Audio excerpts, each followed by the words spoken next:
We are live. We are live. Welcome to College Football's Peek Around the Corner with your host, Greg Pflugar. We cover everything in college football because we love everything in college football. And if you love everything in college football, please subscribe to our channel. Smash the like button if you like our content. Share the video with your family and friends.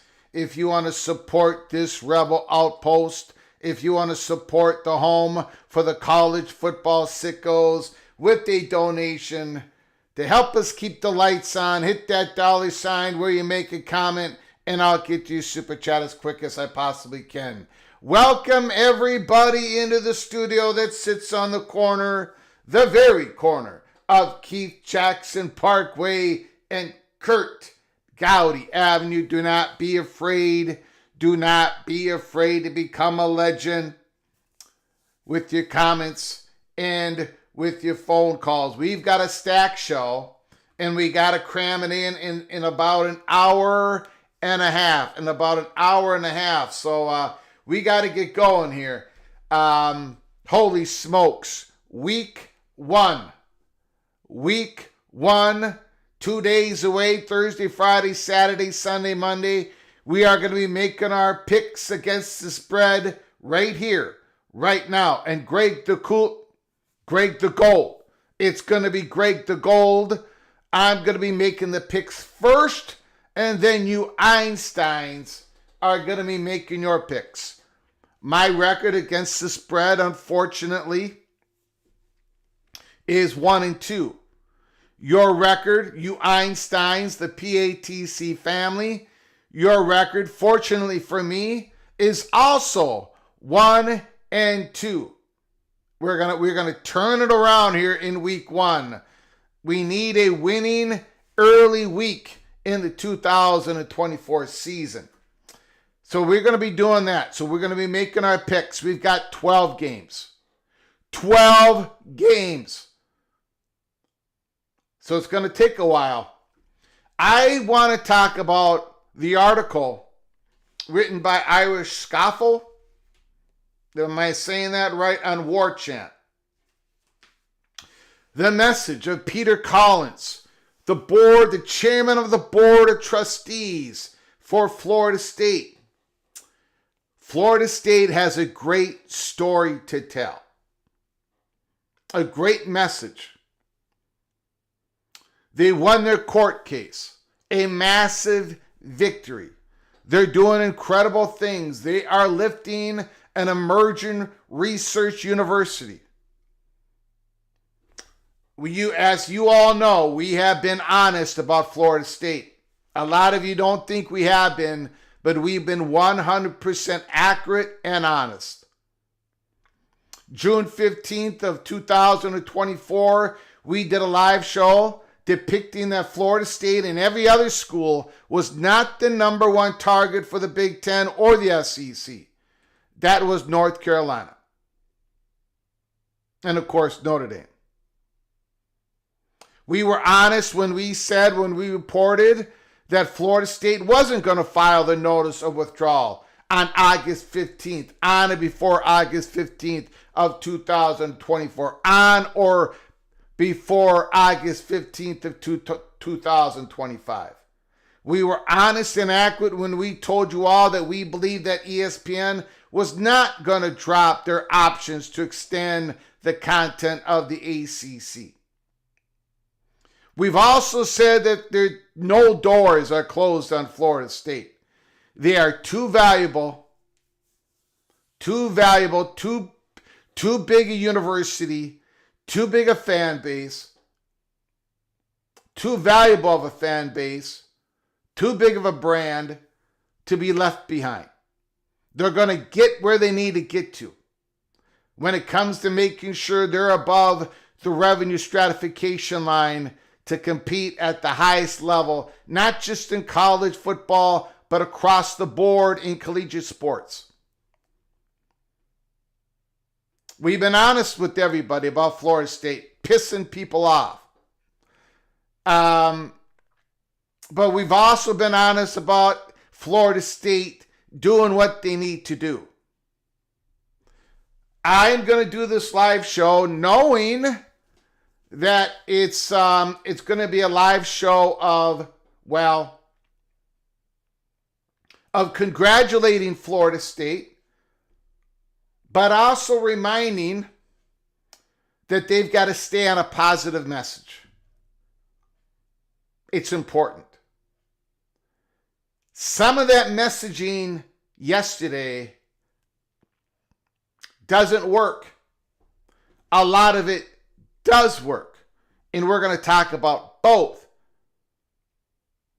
We are going to talk about both here at Peek Around the Corner. We're going to tell it like it is.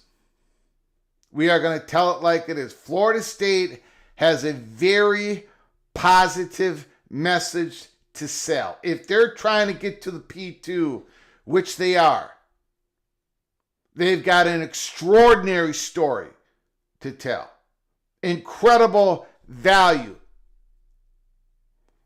But there's something about their messaging that I think it would be wise, no question, it would be wise for them to change it up just a little bit.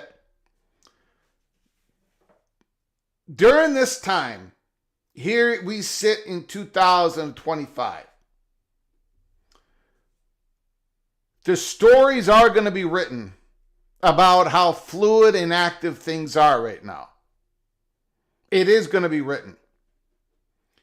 We've got a little bit of a peek of it when Insider North Carolina reported on what they reported. A few other reporters. We know their things are active. Not imminent, but active when it comes to the next realignment wave. I'll give it an example.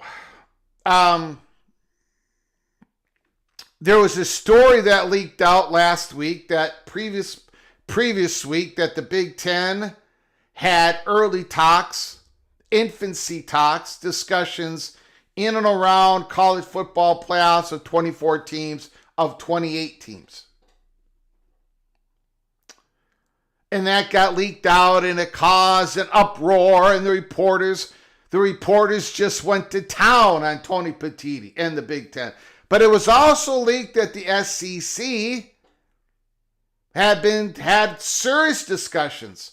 That's how it was described by Ross Dellinger. The SEC had serious discussions in and around 32-team playoffs. Ross Dellinger also reported on his own panel, YouTube channel there. He also said the ACC had a 20-team playoff format. I'm going to sneeze here in a moment. I apologize. Hold on. No, I am going to sneeze. Eventually, I'm going to sneeze. Okay. So Ross Dellinger also said that. He also said there have been many different variations of a larger college football playoff formats that they've been discussing. Everybody. So there is a lot of things that goes on that is not reported on when it's happening. And because there's a lot of information that is embargoed. I wish I would sneeze to get this over with. That's how it's done. Reporters get information on background, but they are embargoed. There are going to be reporters that are going to have the first, they're going to have the ability, the access to tell the story when it happens, when something official happens, when there's something that they can actually report on. They're going to have the access. They're going to have the story. They've got written up. Their editors have already taken one look at it, 2 looks at it, 3 looks at it, but they're not going to hit the button because nothing has officially happened yet. This stuff is always percolating, always brewing, always being created, these stories. Same thing with conference realignment. There are stories written, stories to be told. Things are fluid, things are active. Nothing is done. Nothing has been settled. Every single day, if you are a university and you are trying to get to the P2, or if you're a university that knows you don't really have a shot to get to the P2, but you might get to the next, you might get to whatever the Big 12 could create after the ACC gets poached, whatever. Whatever university you are, whatever athletic program, department that you are, you're trying to reach higher ground, every single day is basically a job interview. Florida State has a message, a very strong and positive message. And we are going to tell that story today. But we're also going to go the other way and say, Peter Collins, you've won a massive victory in the courts, and it did take a lot of guts. And it did take a lot of guts with this ACC settlement. But there's one part of your messaging here at Peek Around the Corner. We've talked about this last year. We're going to have to talk about it again right now. There's one part of that message that you need to cut it out from your messaging. The goal to get to the Southeastern Conference. The goal to get to the Big Ten Conference. Florida State is doing a lot of things right. A lot of universities are doing a lot of things right, but Florida State is doing a lot of things right. But to get to the Southeastern Conference, to get to the Big Ten Conference, It's all about getting 12 votes in the Southeastern Conference. It's all about getting 13 votes in the Big Ten Conference. That's what this is all about. Real politique. Getting the votes. Getting into a certain situation in which you are a part of a blend, a small scoop or a big scoop in the SEC. Being a part of a small scoop in the Big Ten. Stay on a positive message. So we are going to talk about that after we make our picks. I'm going to give you some very strong examples of the positive message that Peter Collins and Richard McAuliffe and the Florida State Seminoles are pushing, and they should. And then I'm going to give you an example of something they need to eliminate. They should not be talking about it in public the way they are. Okay, but before we do that, I want to thank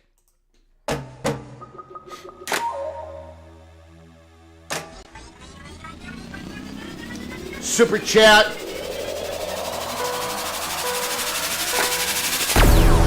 Preston from Greensboro, North Carolina. UNC is the home dog. If UNC wins, will you sing Petey Pablo Raise Up? I'm gonna have to listen to the song. Preston from Greensboro. I'm gonna have to listen to the song, and if I can do it, I will sing it. This super chat, very generous super chat, Preston from Greensboro. I will do the song if UNC wins, if I'm able to do the song. Do I have the skill level to do the song? Do I have the pipes to do the song? Will it be too horrible? But Preston from Greensboro, give me a day to figure it out. I'll get you an answer tomorrow or Thursday before North Carolina plays. But if I can do the song, I'm going to sing it if North Carolina wins. Maybe even that night. We might be doing a watch party on Monday night. So, all right. Thank you, Preston from Greensboro. Thank you for your generosity. Thank you for starting us off today. Beautiful, beautiful super chat. Thank you for helping us keep the lights on and for your friendship. I thank you very much. Petey Pablo Raise Up.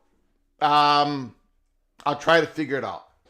Skaven Yes is in the house. Rich Austin is here. Outlaw Skis. Woody Bortner.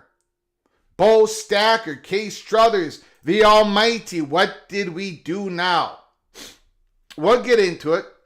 Well, nothing bad, but a lot of it is good. A lot of stuff is good. A lot of stuff is good for Florida State. Not just their new defensive coordinator. A lot of stuff is good for Florida, but they got to cut something out. I'm going to be honest with you. I'm going to go ahead and be honest. I will catch the arrows that are shot towards me, or they're going to hit me in the heart, whatever. But I got to be honest. Something has to be eliminated in Peter Collins' talking points. My prof is in the house. Cranky Tiger, John Boxleitner, Hokie. We're going to be doing Virginia Tech, South Carolina.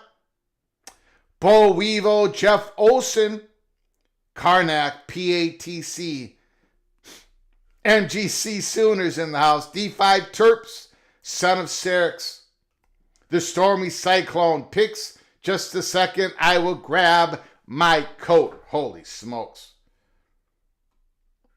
Absolutely no respect.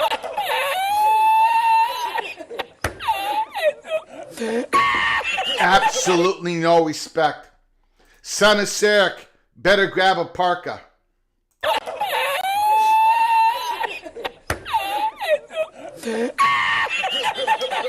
Morris Simmons is in the house. Jared Jones is here. Colder than a mother-in-law's kiss.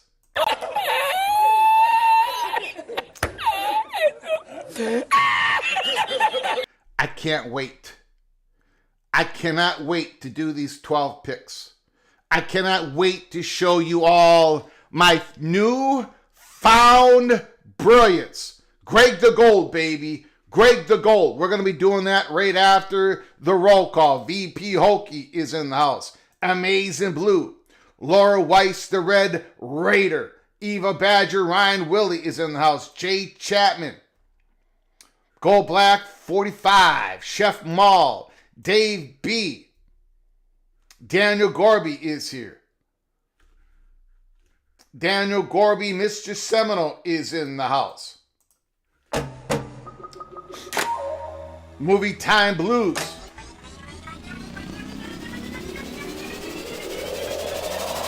Super Chat.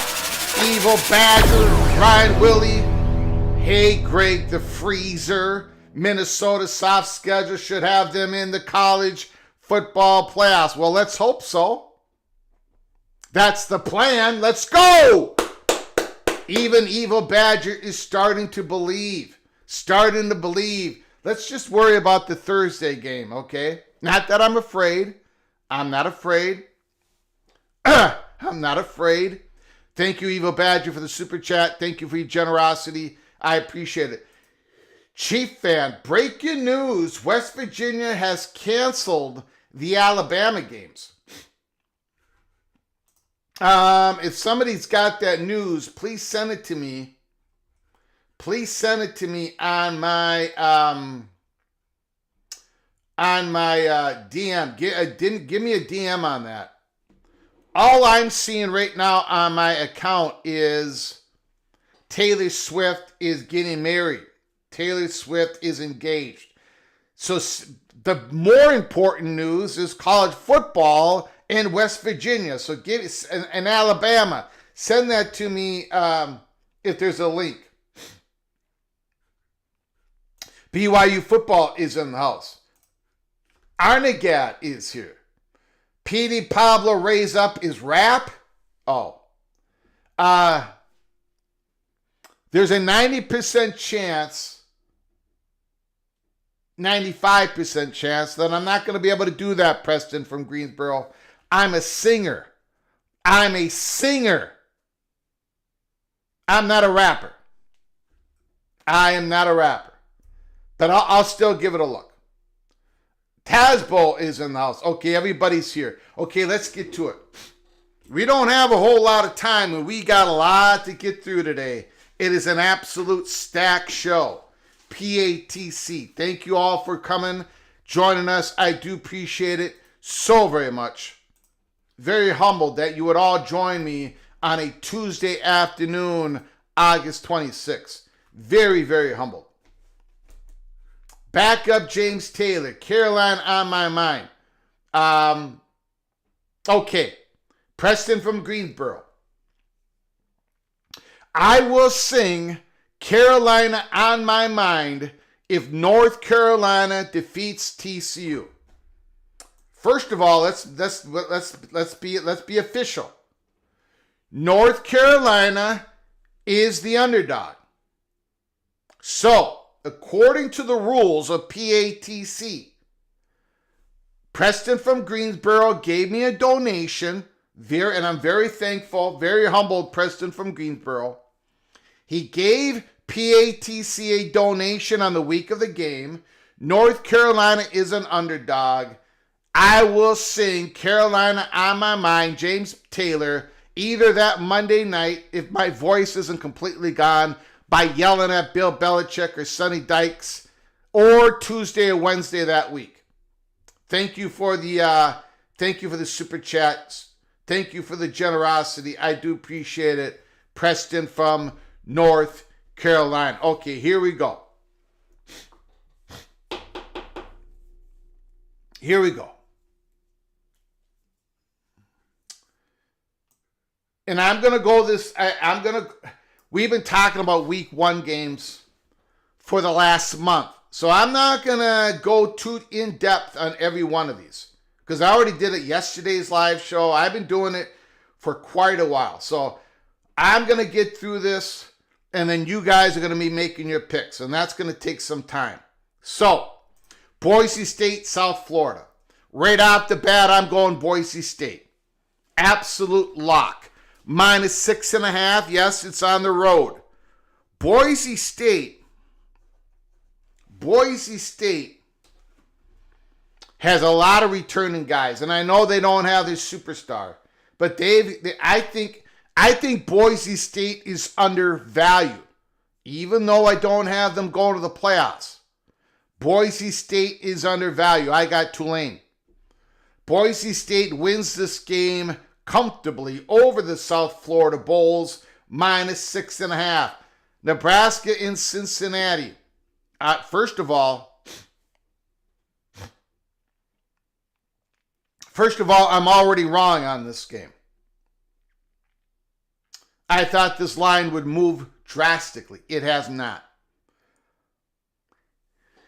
This is an indication to me that the so-called sharp, smart money is going on the Bearcats. Excuse me.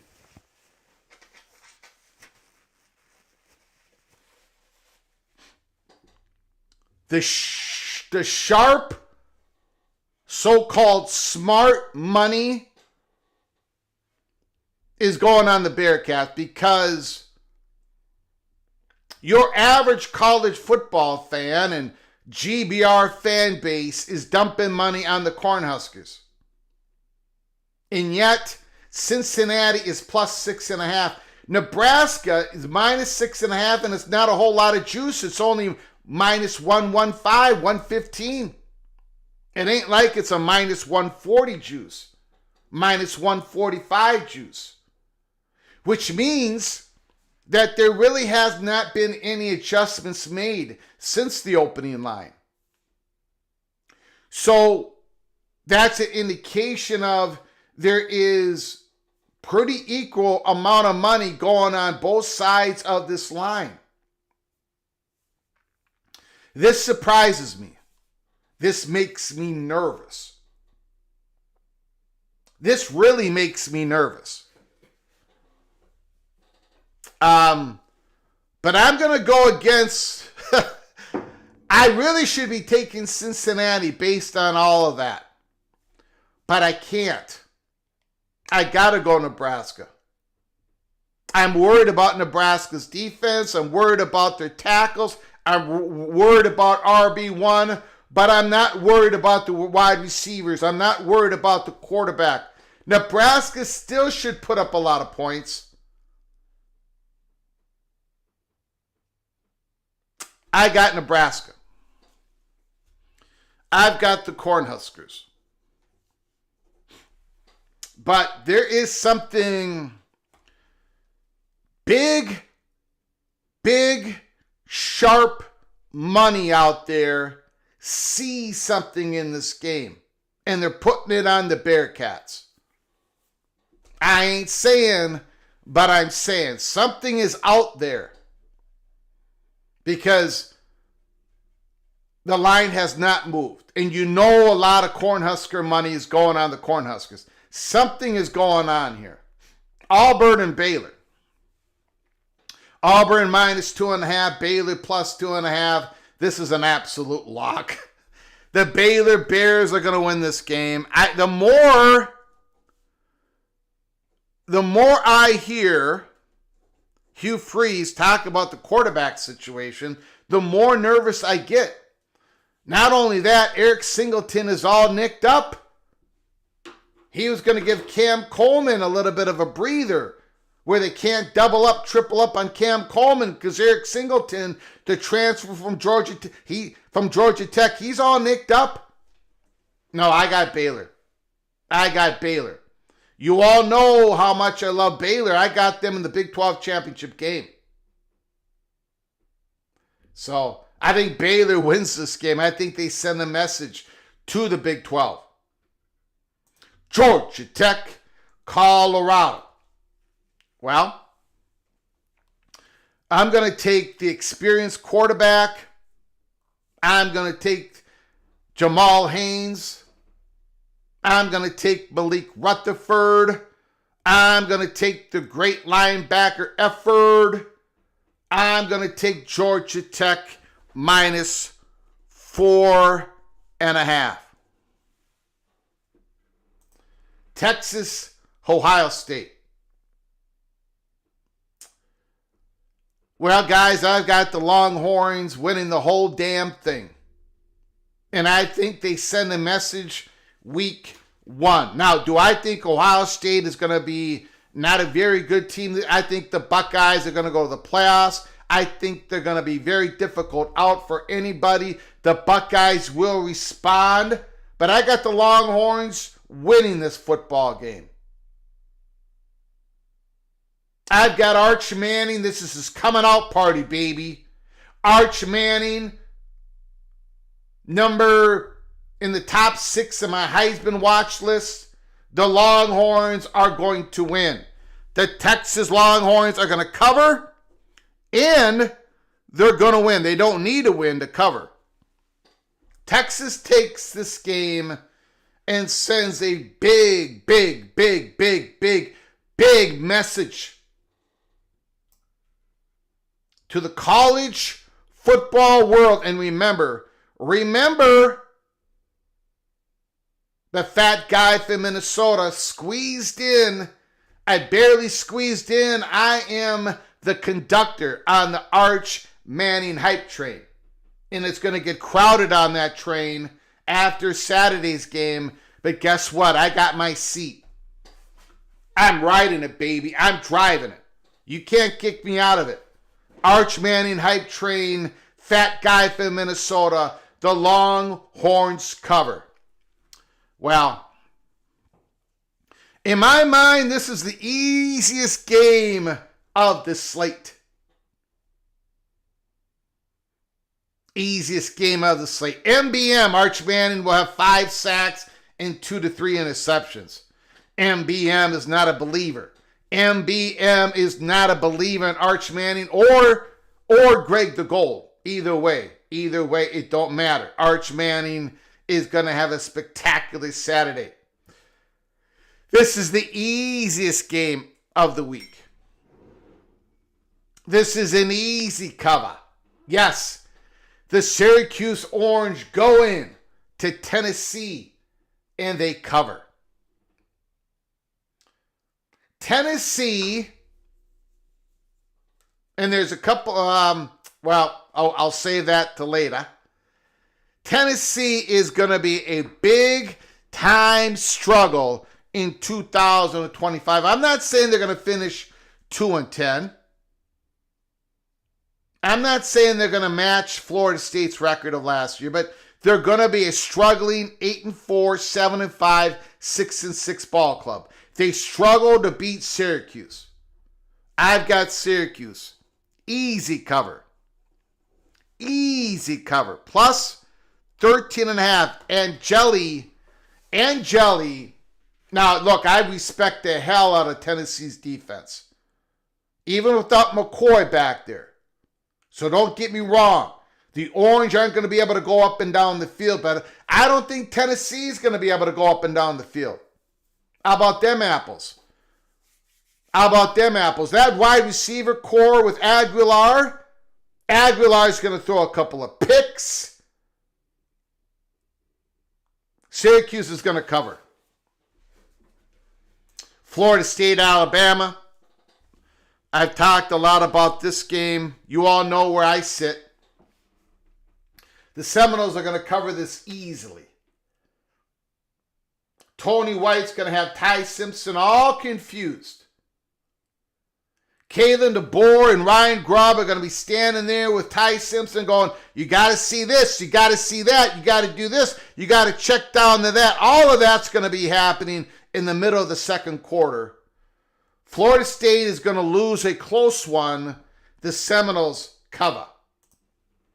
Clemson, LSU. Clemson is going to cover. But I think it's going to be a close one.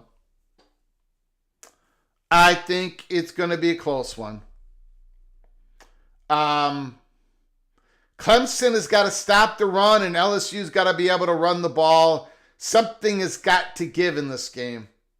But I think Clemson pulls it out. a great quarterback battle between Nussmeier and Klubnik.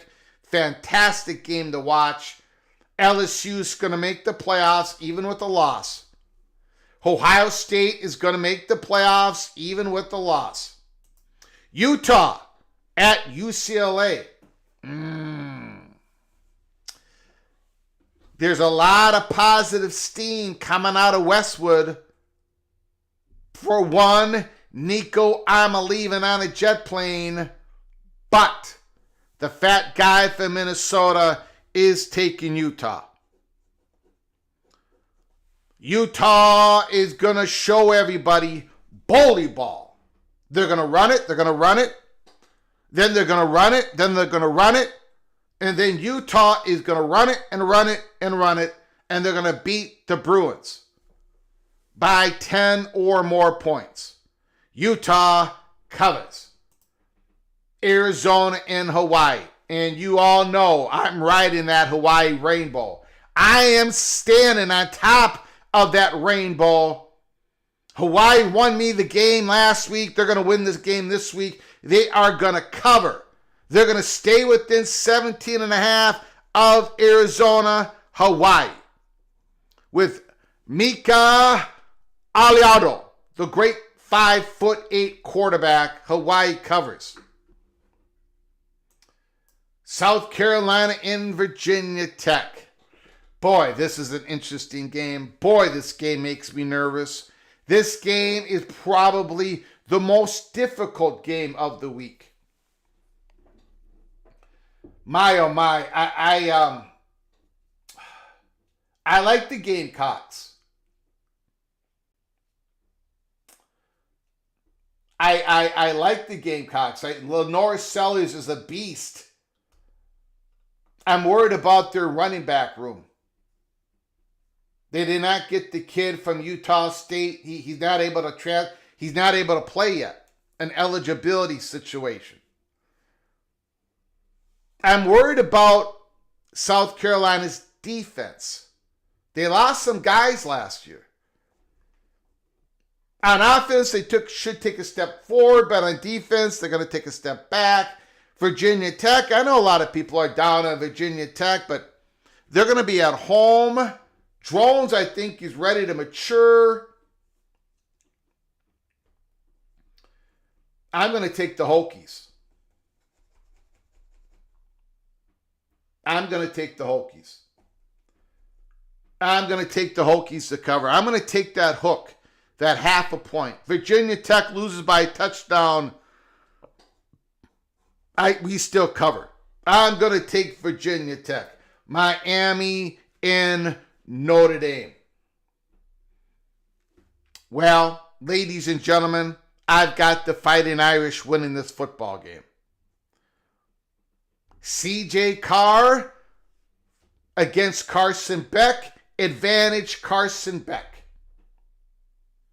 But I still think Notre Dame overcomes. I think their running game is going to wear Miami out. Corey Heatherman, the new defensive coordinator. That Fighting Irish defense is legit as it possibly can get. I'm taking Notre Dame in a close one. Notre Dame by a field goal. And Miami will still make the playoffs. I got the Fighting Irish.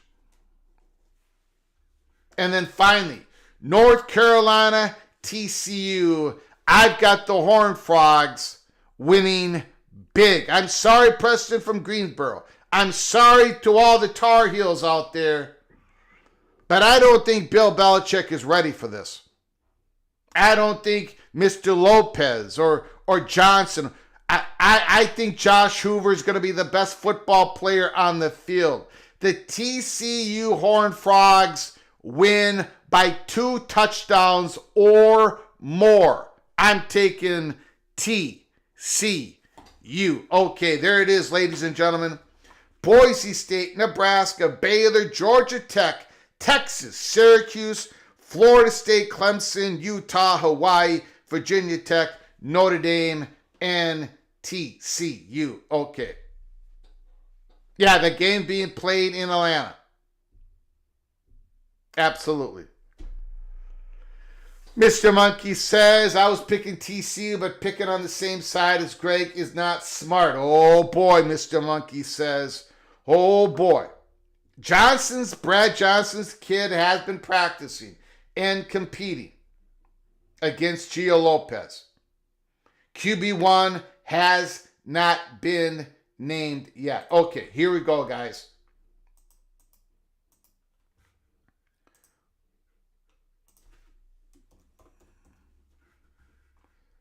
Here we go.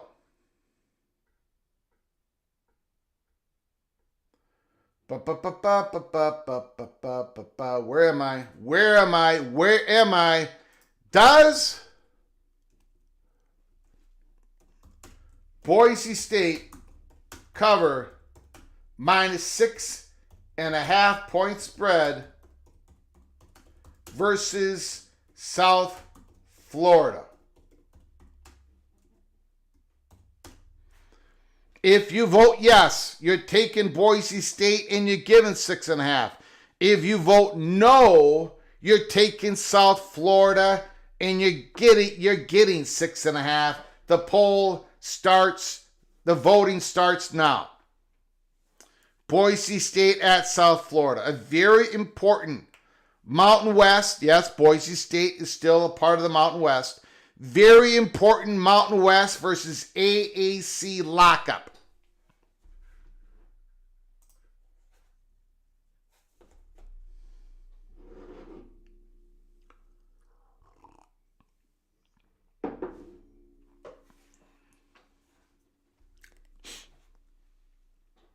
We're going to give you 5 more seconds. We cannot afford too much time on the voting because we got to get to the Florida State story here. 5, 4, 3, 2, 1. It is a blowout. 73% of the voters took Boise State. Nebraska and Cincinnati.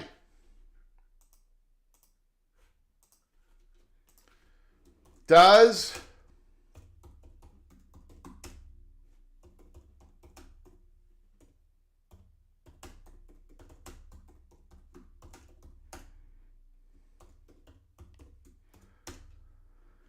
Nebraska cover the 6.5 point spread versus Cincy? Yes, you're taking Nebraska and you're giving 6.5 points. If you vote no, you're getting 6.5 in Cincinnati. Einsteins, your voting begins now.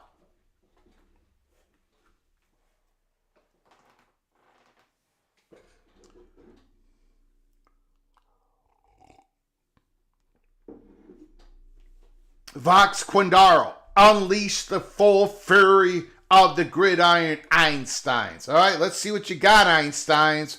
Let's see what you got, Vox. Again, 5 more seconds to vote. 5, 4, 3, 2, 1. 57% takes Nebraska. All right. The voting public, the PATC family, has Nebraska. Auburn, Baylor. Ooh, tough game. Tough game for many to pick. It wasn't tough for me to pick, I tell you that. Does Auburn cover the -2.5 point spread versus Baylor? If you vote yes, you're taking Auburn and you're giving 2.5 points. If you vote no, you are taking Baylor and you're getting 2.5 points. The voting begins now.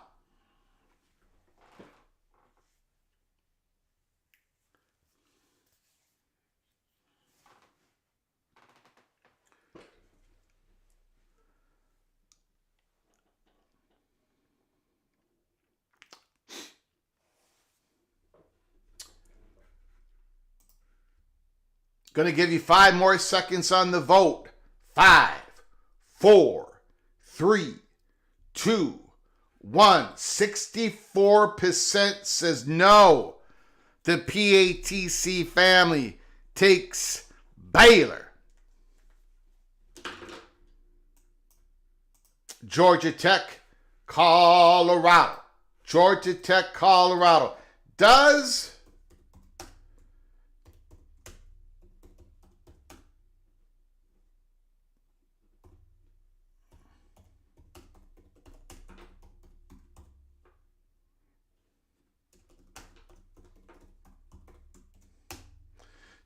Georgia Tech cover the 4.5 point spread versus Colorado? If you vote yes, you're taking GT minus 4.5. You're giving 4.5. If you vote no, you're taking Colorado and you want the 4.5 points.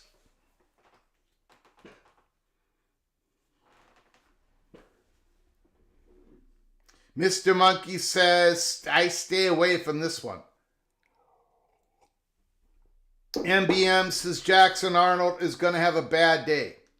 AMAC, I hope Baylor wins, but I doubt it.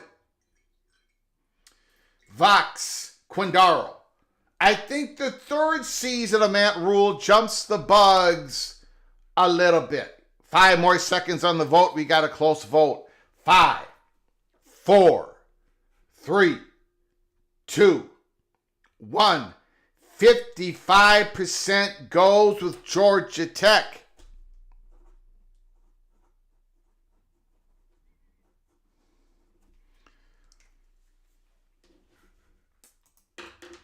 Texas and Ohio State. The big one. The huge one. What is the PATC family going to do here? How are you guys going to vote? Does Ohio State cover the minus 2.5 point spread versus Texas? If you vote yes, you're taking Ohio State and you're giving 2.5 points. If you vote no, you're taking Texas and the 2.5 points. PATC family, your voting begins now.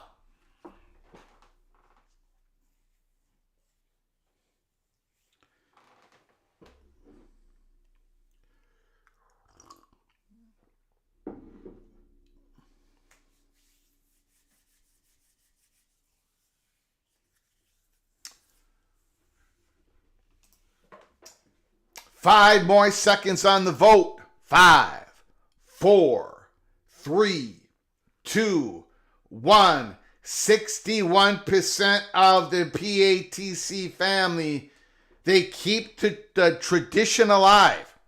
I don't believe there's been any game in which we've had Texas up for the vote that you all voted for Texas to cover the spread. Okay, the PATC family takes Ohio State. Tennessee and the Orange. They're both orange, by the way. They're both orange. The battle of the orange. Does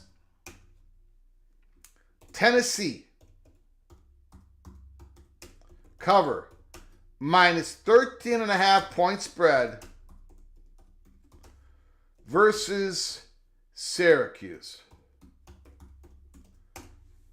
If you vote yes, you're taking Tennessee and you got to give 13.5 points. If you're voting no, you're taking Syracuse and you are receiving 13.5 points. PATC family, your voting begins now.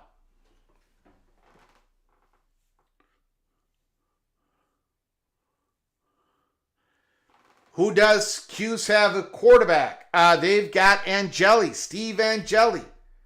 Transferred from Notre Dame.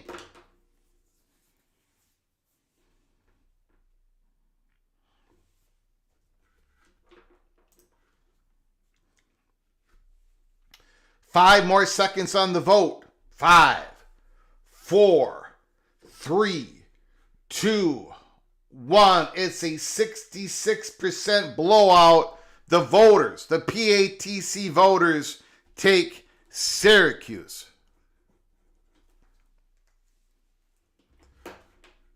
Now, this is going to be an interesting one. Let's see where the voters go here. Does Alabama cover the minus 13.5 point spread versus Florida State? If you vote yes, you're voting Alabama and you've got to give 13.5 votes.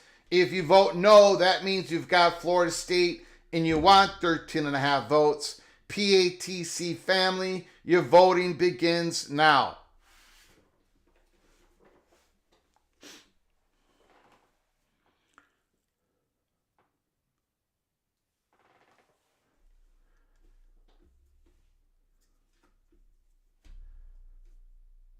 SEC M12. Tennessee will be out for blood after getting bullied in the shoe. Mr. Monkey says, stay away by Tennessee.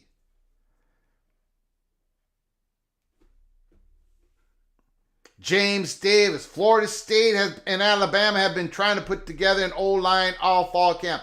5 more seconds to vote. 5, 4, 3, 2, 1. We have a blowout. 69% says no on Alabama covering it. So the PATC family takes Florida State. Clemson and LSU. Oh boy. Gonna be an interesting one here. Does Clemson cover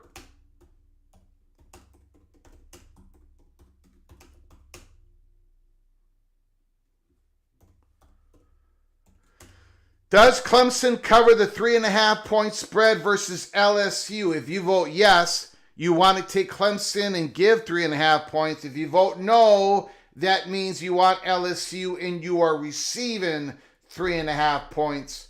The voting, PATC family, the voting begins now.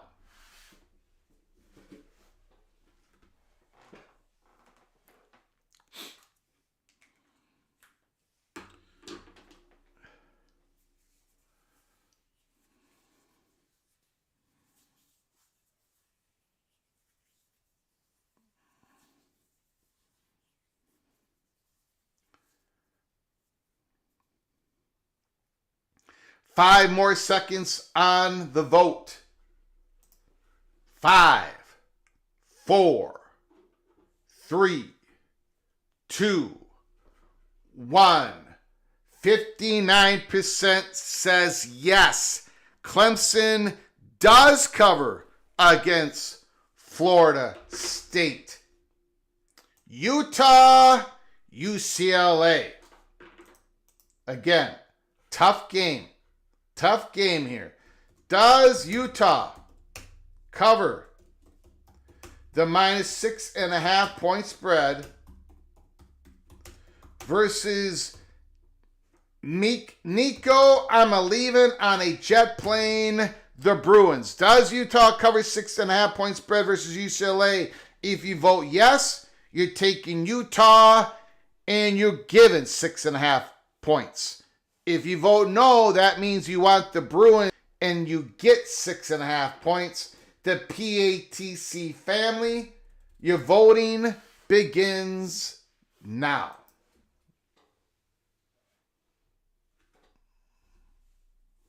I meant LSU. My apologies, Morris Simmons. My prof says the community stinks. Their voting stinks. Jimmy says these hooks, these half points are killing me. Morris Simmons, it's hard to win at Doak. AMAC, Utah going down once again. We have got a close vote. 5 more seconds. 5, 4, 3, 2, 1. That's it. 51% says no. The PATC family takes UCLA in a tight one. It can't get any tighter than that. The PATC family takes the Bruins at home, getting 6.5 points. Hawaii and Arizona. Now, a lot of you are saying, why are we doing this game? All these great games. We're doing 12 games, and one of them is Hawaii and Arizona. Why are we doing this? I'll tell you in a second.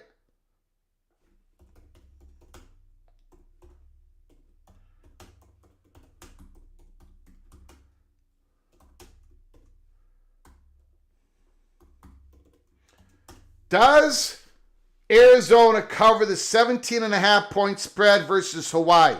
If you vote yes, you're taking Arizona and you're giving 17.5. If you vote no, you want Hawaii and you're getting the 17.5. PATC family, the voting begins now. Look, this game is on the books because Hawaii won me last week. Hawaii saved me from embarrassing myself once again.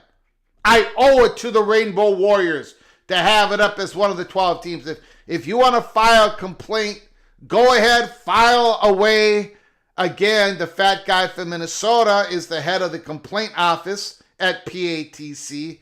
So I will look at your complaint, I will read it, and then I'm going to crumple it up and I'm going to put it in the circular file because Hawaii has to be part of week 1 selections. We've got a close one.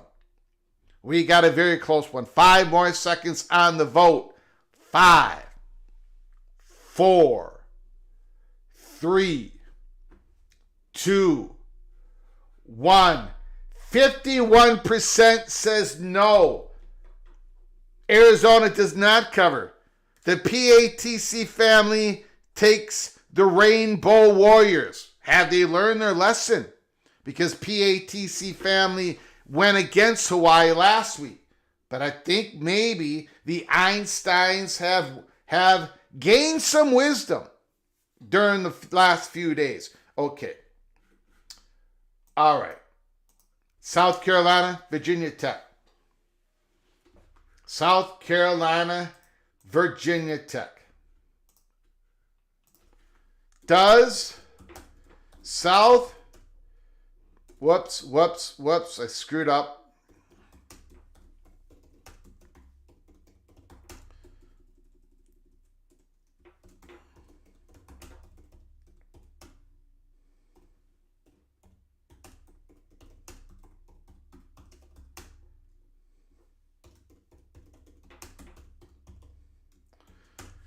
Does South Carolina cover the 7.5 point spread versus Virginia Tech? If you say yes, you want South Carolina and you're given 7.5 points. If you vote no, that means you want Virginia Tech Hokies and you are getting the 7.5 points. PAT family, the voting begins now.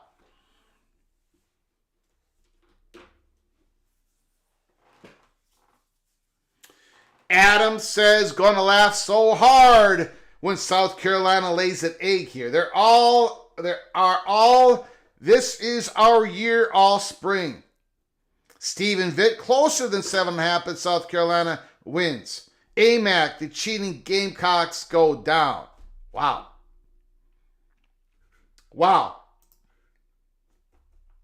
We've got 5 more seconds on the vote. 5, 4, 3, 2, 1. A lot of Gamecock support here in the PATC family. This was a tough one for me, I got to tell you. But you all took South Carolina. You all took South Carolina and pretty strongly. Okay, we got 2 more games to go, and then we got to talk about the Florida State Seminoles. Staying on a positive message. Notre Dame in Miami.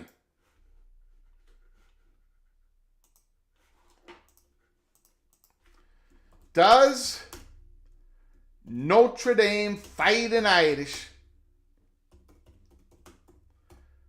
cover the minus 2.5 point spread versus Miami? If you vote yes, that means you want Notre Dame and you're given 2.5 points. If you vote no, that means you want Miami and you're getting 2.5 points. PATC family, PATC Einsteins. The voting begins now.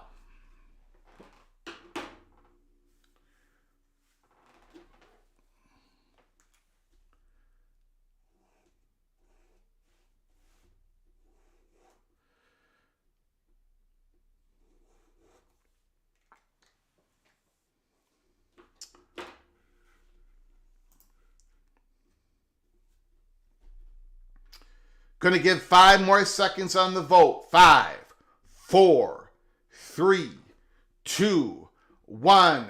57% says yes. The PATC family takes Notre Dame. And now for the Monday night game, TCU, North Carolina. Holy smokes. Oh boy. Does TCU cover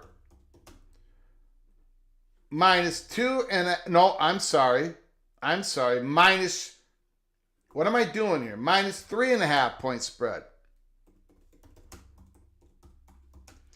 versus North Carolina. If you vote yes, you're taking TCU and you're giving 3.5 points. If you're voting no, that means you want the Tar Heels and you're getting 3.5 points. PATC family, the voting begins now.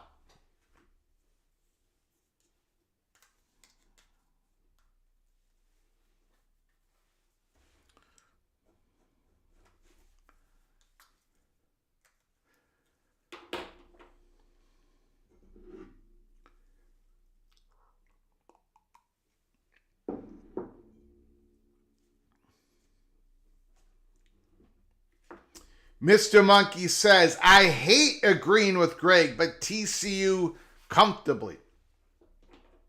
AMAC, the Fighting Belichicks win. Okay, 5 more seconds on the vote, and we have the biggest blowout of the day. 5, 4, 3, 2, 1. 81% takes TCU in a landslide. The Horned Frogs in a landslide. The PATC community putting a lot of pressure on the Horned Frogs. Okay, we did 12 games. All right? We did 12 games. I did 12 games. The Einsteins took 12 games. We agreed on 9 of them. We agreed on 9 of the games. We agreed on Boise State, Nebraska, Baylor, Georgia Tech, Syracuse, Florida State, Clemson, Hawaii, Notre Dame, and TCU. We agreed on 75% of the games. I do not know what the hell that means, but we're rising up together or we're going down together. Einsteins of the PATC family. We disagreed on 3 games. I have Texas. You all have Ohio State. I have Utah. You have UCLA. I have Virginia Tech. You've got South Carolina. Those are the only 3 game difference between the PATC family and Greg the Gold. Both of our records are 1-2 against the spread, and hopefully we both win big this week. I think we will. This may not be good. This may not be good. Son of Sarah, hey chat, get ready for a 3-game advantage after week 1. Well,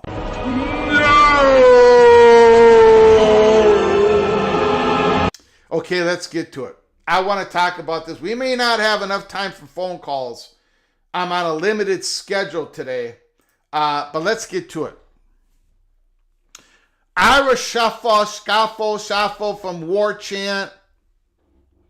Florida State Collins opens up about the ACC settlement and NIL guardrails. Quest for AAU status. By the way, first of all, I just want to say thank you. Thank you to Greg. I appreciate it. Buckeye Greg.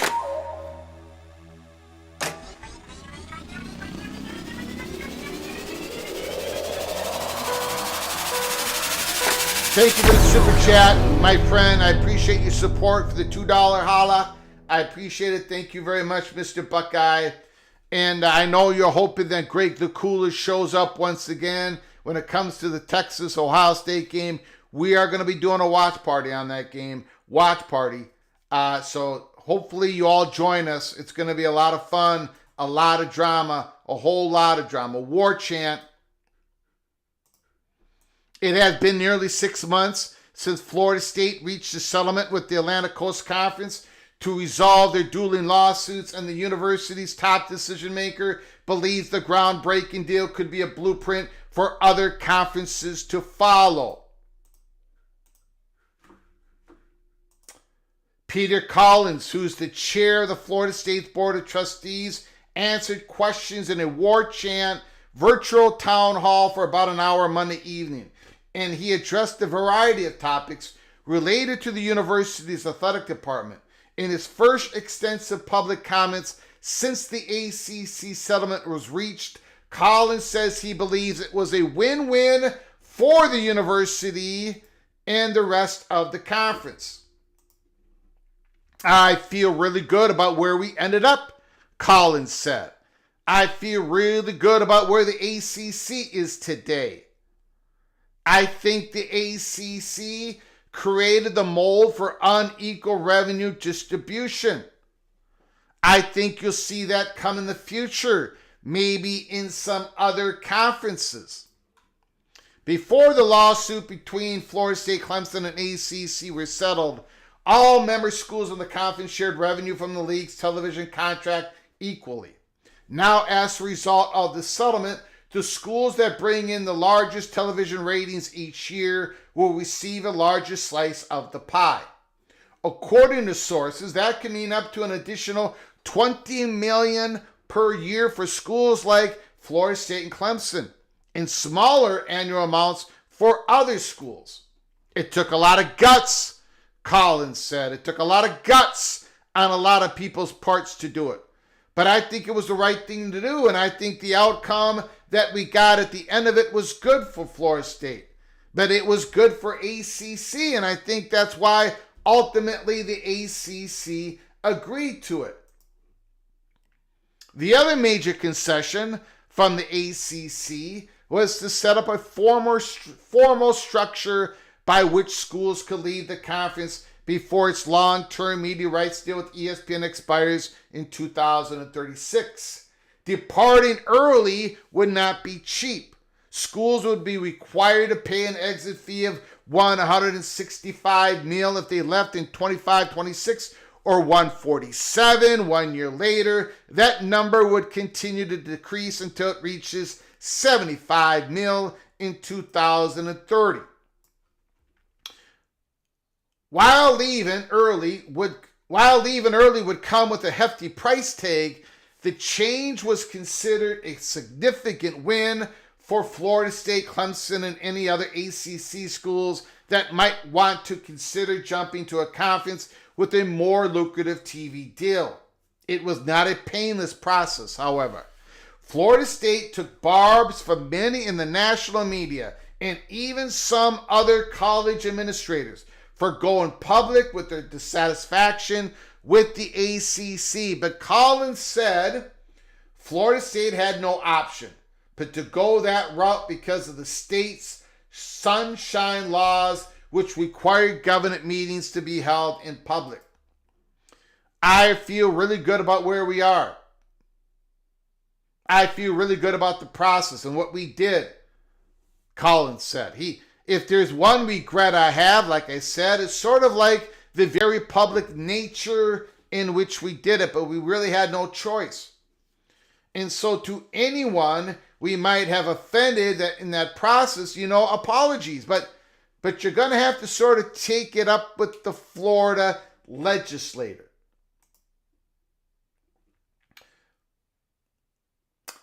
While the most marketable ACC programs will reap the rewards from the settlement in the short term, Collins noted that it should provide motivation to other schools in the conference to devote more money and resources to football, which could then lead to an improved product overall. AAU status in sight. Florida State officials have been working for years to raise the university's academic profile, which has led to improved standings in national rankings and other metrics. But for all their efforts, one honor that has eluded them so far has been the membership in the prestigious Association of American Universities, AAU. The University of Florida earned that distinction in 1985, while in-state schools, USF and Miami, also were selected in recent years. Because AAU status is believed highly coveted by officials with the Big Ten Conference, many Florida State fans have become interested in the Seminoles' effort to meet that standard. They at least would like that door to be open when Florida State eventually looks to leave the ACC for greener pastures. Florida State has already begun that process. When asked about that topic, Collins said the only thing holding Florida State back in the past was a lack of research dollars generated by the university. But he said that has been a primary focus of university's president Richard McAuliffe and many members of his staff.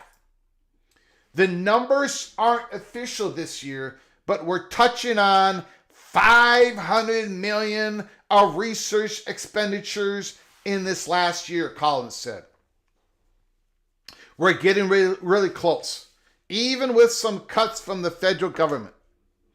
The Florida State Trustees Chair pointed out that the university is partnering with Tallahassee Memorial Healthcare to build a medical campus in Panama City, and the university also is working on a new nursing school, among other science-related projects. And finally, in the War Chant article by Ira Scoffel, as a university and as an administration, we are laser focused on research.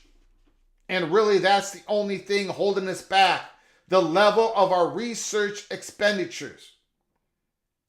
So we're focused on that. You can make the argument today that Florida State has the merit to be in the AAU, but it'll happen when it happens. How close we are, I don't know. Like I said, I could make a strong case to the AAU people that we belong today. But I would say certainly within probably in the next 2 or 3 years, people would be hard pressed to say that we don't belong in the AAU. Okay, so let me go over this as quick as I possibly can. We got about 20 minutes left of this live program. Thank you, Larry Andrew. Greg, I hope you get to wear your gold 21 months membership. Thank you, Larry Andrew. Thank you so much for your generosity. I do appreciate it. Once again, Larry, Mr. Mountaineer, you are knighted, officially knighted, cloak and dagger. Thank you, my friend. Thank you for your generosity. I appreciate it so very much. Okay, let me talk about this. Florida State has a great, strong, positive message. They are an incredible fan base, great athletic department, valuable brand. They are one of the beachheads of the ACC. They would be a valuable member of the Southeastern Conference and the Big Ten Conference. The positive messaging that Peter Collins should stay on is this emergence of its university's research. And they're doing it. They're doing everything that they possibly can do. Expenditures possibly at $500 million. Now, the last update that we have received was from 2023. It's usually like 2 years behind type of public information. But when the next numbers come out, we'll take a look at it. Now, getting an AAU membership isn't just about expenditures. It's important. And Florida State has done a remarkable job in increasing the research expenditures.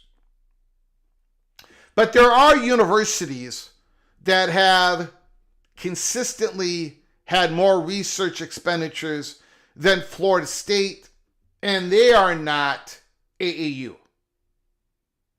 North Carolina State, Colorado State, Virginia Tech. There are other things that are needed just besides the expenditure. You need to be doing the right type of research. The research that the AAU private club is interested in. Then there are metrics. There are other metrics like how much faculty you have and all this type of stuff. What type of how many doctoral programs, whatever. There's a whole bunch of metrics. And of course, it's all kept behind a private curtain. But Florida State, I have said it from the beginning, Florida State does not need to be AAU before they join the Big Ten. They do not need to be AAU before they join the Big Ten. It is not a requirement. It's not. It just isn't. And I've been saying this for a decade about Oklahoma. Oklahoma, by the way, has a little bit higher expenditures than Florida. Oklahoma did not need to be AAU to join the Big Ten if they would have came in with Texas. Florida State does not need to be AAU.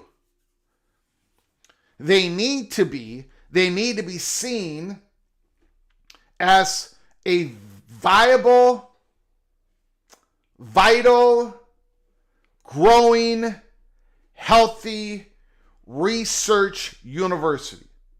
And there's a lot of things that go in with that.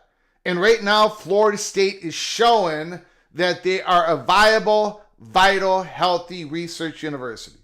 So if they do not get the AAU votes for next year, I'm sorry, I'm going to have to disagree with just about everybody out there. It doesn't matter. It doesn't. The only votes that you got to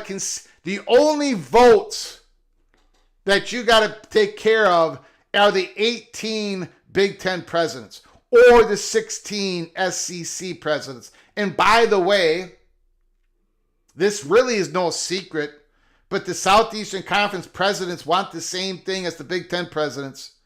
They want big research universities. They do. They just do. With everything else being even, or even not a little bit uneven, they're going to take the big research university. I don't need to go. But Florida State is proving themselves. They're getting more into medical. The state of Florida, a program with South Florida, with Miami, not with Miami, but with South Florida, UCF, Florida Gainesville, and Florida State. The state of Florida is going to be supporting new genome research. The state of Florida is going to be supporting all those efforts. That is what's important. A private club like AAU does not hold the Big Ten veto pen. They do not hold the Big Ten veto pen. If the AAU says no to Florida State, it doesn't mean the Big Ten is going to say no to Florida. It doesn't work that way. It is important that Florida State is doing what they're doing. And it's not by accident. It's not by accident. So that is the strong, positive message that Florida State is delivering. And they should continue to do that. They are delivering the results, and they're pushing a strong, positive message that this university is now and forever will be a vital, healthy research university. Collins said it, even with the federal budget cuts, look at what we're doing. That is a great message. Now the other side of the coin. A message that Florida State should not be spending any time on at all. At all. Remember, the only votes that Florida State should really care about is getting 12 Southeastern Conference presidents to vote yes for the entry into the conference, or those 13 Big Ten president votes. That's the only votes those 25 votes, 12 on one hand, 13 in the other, that's it. The message that Florida State should not be sending out is talking about unequal revenue within the ACC. How the other conferences are probably going to adopt this method, this model. That it took guts to do this. That is great for the ACC. First of all, the ACC needed to do it. They needed to acquiesce to Florida State and Clemson. They needed to do this to buy themselves time and possibly exit fee money so they can rebuild themselves after the ACC loses some schools. The second thing, the ACC is not, they're better off because they gain a little bit of stability, but as a whole, the ACC is not better off. We saw in those Virginia Tech Hokie slides by Whit Babcock that there are going to be some ACC schools now are going to be getting a smaller conference payouts from the ACC than Big 12 schools. So some ACC schools are going to dip below the entire Big 12 conference payouts. It showed up in the VT Virginia Tech slides, and this is what we talked about a year ago. That's the reality. The pie of the ACC, the revenue pie did not grow. It's just the slices in the pie changed. Also, when you say that this incentivizes other programs to spend more money on their football programs so they can help them, well, it's a zero-sum game. If Duke spends more money on football, and now they just paid $4 million for the great quarterback Mensah. If they win, other ACC schools are going to lose. If Duke gets more viewership, other ACC schools are probably going to get a little less.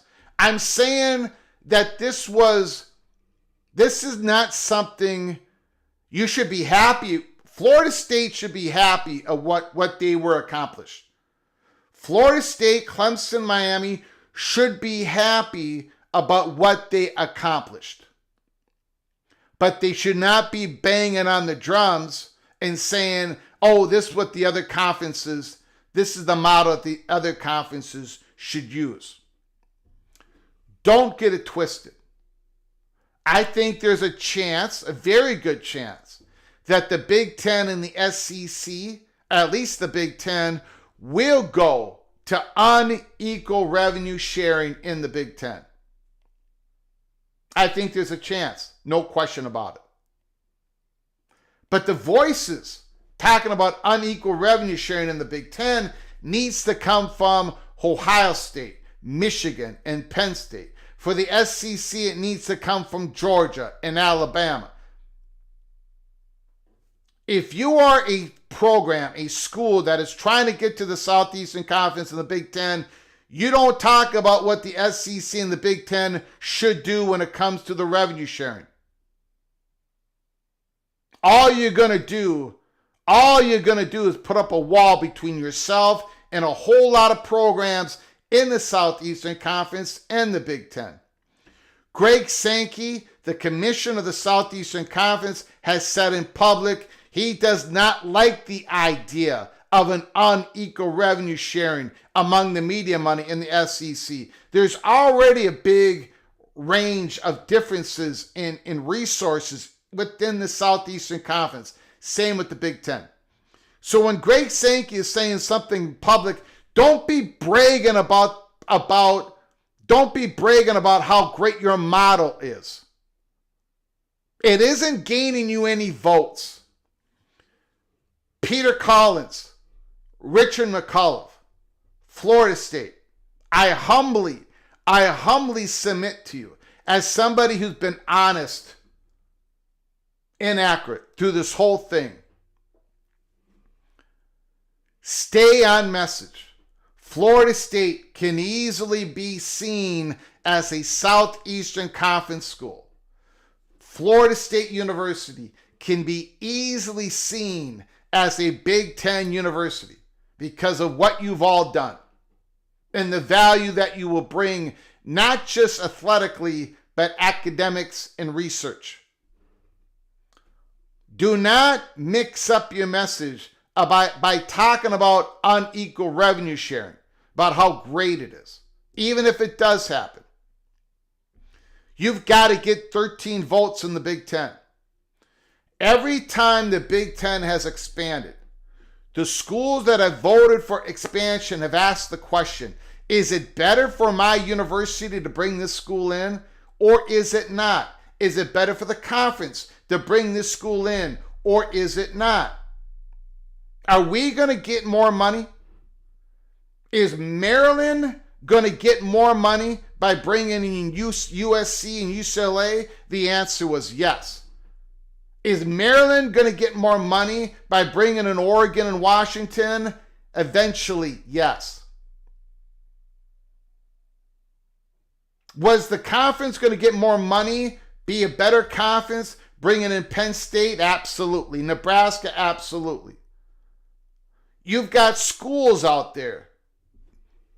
Hint, hint, wink, wink. You've got schools out there that are willing to sell themselves to get to the P2.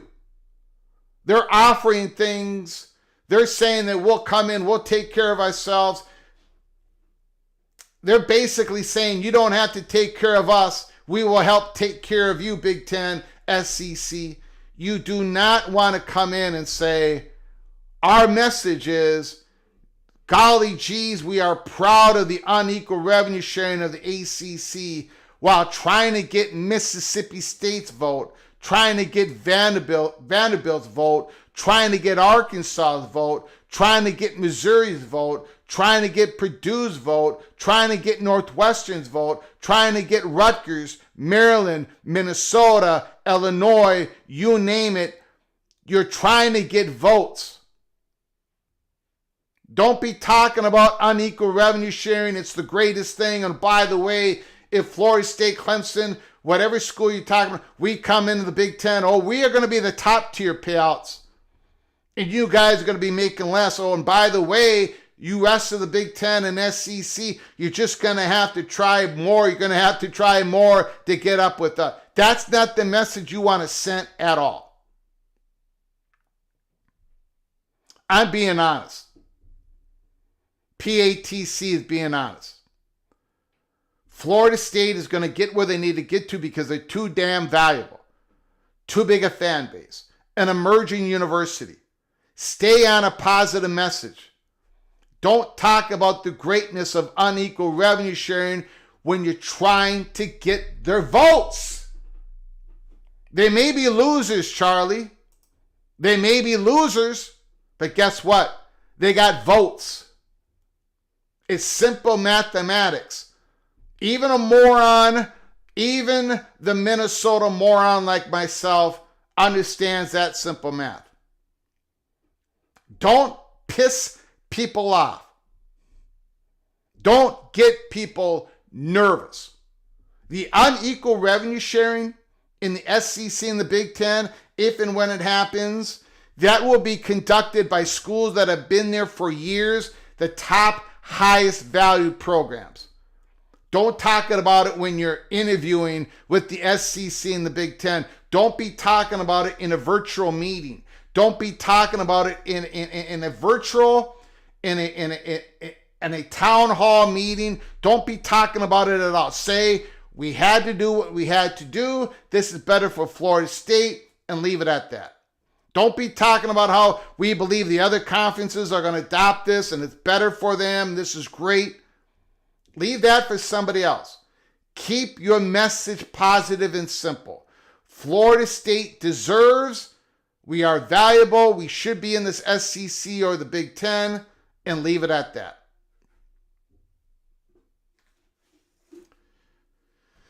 Okay, so that is my take on the War Chant article. Unfortunately, we are up against 2 o'clock, and that's when we have to shut this live show down. Kerry Gold knows Greg will be looking for places to hide after his picks this week. No. Kerry Gold knows everything's going to be just fine. Everything's going to be just fine. Evil Badger. Greg, you missed the laughing.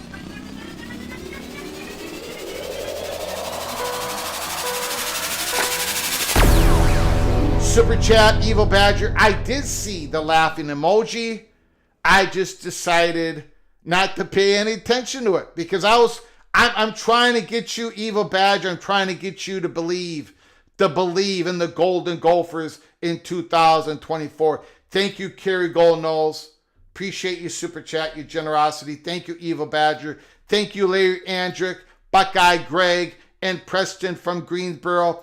Again, if you're new to the channel or if you haven't done it yet, please hit the subscribe button. Smash the like button if you like our content. Share the video with your family and friends. When you subscribe to our channel, make sure you turn on the notifications because we can come on live at any time during the morning, day, or night.